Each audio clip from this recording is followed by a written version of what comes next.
Israel has vowed to kill him. Hamas has named him their new global leader. So here's what you should know about Yahya Sinwar, the architect behind the October 7 attacks. Rising to the top position after the recent killing of Ismail Haniyeh, Sinwar assumes the role in the midst of a brutal ongoing conflict, with no promises for peace talks on the horizon.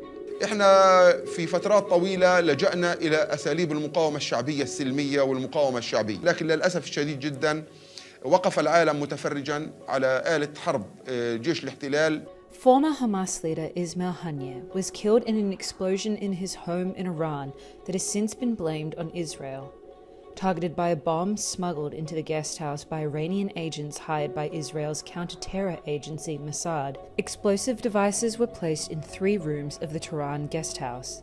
One was detonated remotely from abroad. His death led to the appointment of the new leader, who holds a checkered history with Israel. The Hamas is my child. The Hamas for me is everything.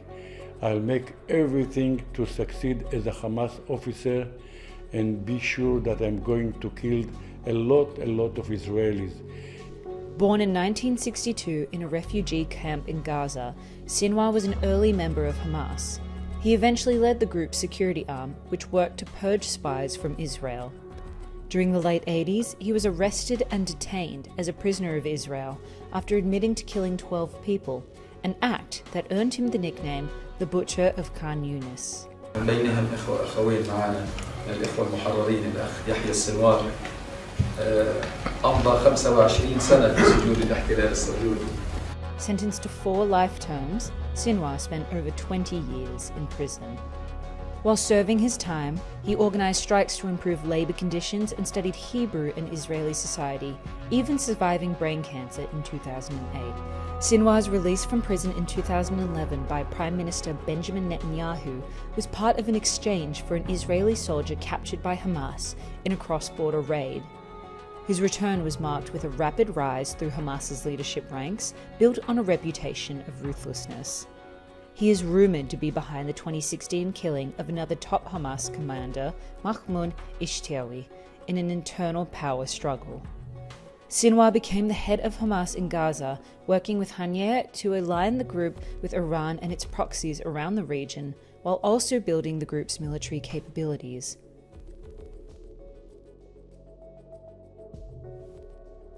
Along with Mohammed Deif, the head of Hamas's armed wing, the pair was suspected to have engineered the surprise October 7 attack on Israel, killing around 1,200 Israelis, most of them civilians, and sparking a war that has killed nearly 40,000 Palestinians in Gaza. Sinwar's appointment spells trouble for the conflict, with his counterpart Deif killed by the IDF in an attack last month.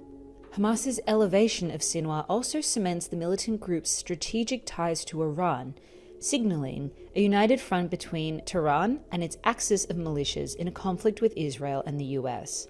Iran has supported Hamas with funds and training in recent years, but the relationship was historically fraught with tension, marked by a split with Hamas over its support for the Arab Spring in Syria. Despite expectations, Iran did not join the fighting after the October 7 attacks. Such allegiance and the symbolic importance of Haniyeh's assassination may spark a more forceful response, with Iran potentially involving Hezbollah or other allied groups in Lebanon and Syria in the conflict. While the US Secretary of State Antony Blinken has emphasized that a ceasefire should be the primary goal.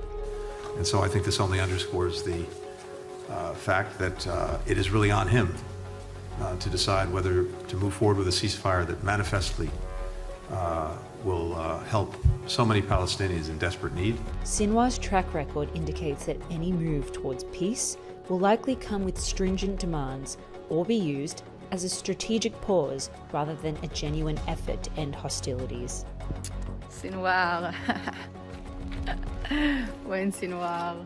The Israeli government has made it clear Sinwar is now considered the country's most wanted man.